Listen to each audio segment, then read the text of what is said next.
আমাদের ঈদে রোজার ঈদে বাড়ি যাওয়ার আগে রান্না চলছে।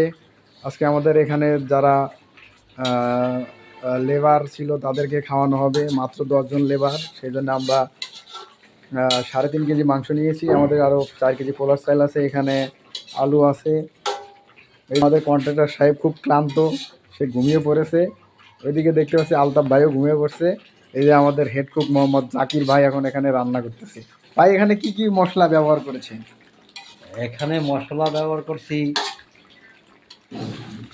হলুদ, মরিচ, লবণ, তেল, জিরার গুঁড়া, ধনিয়ার গুঁড়া, গরুর মশলা, দারচিনি, এলাচ, লবঙ্গ, তেজপাতা। কোনো সিক্রেট মশলা আছে কিনা? আপনার রান্নার অনেক প্রশংসা শুনেছি এর আগে। না না, এর মধ্যে আমি আর অন্য কোনো ব্যবহার করি না। আচ্ছা ঠিক আছে, ধন্যবাদ। আসসালামু আলাইকুম। ওয়ালাইকুম আসসালাম।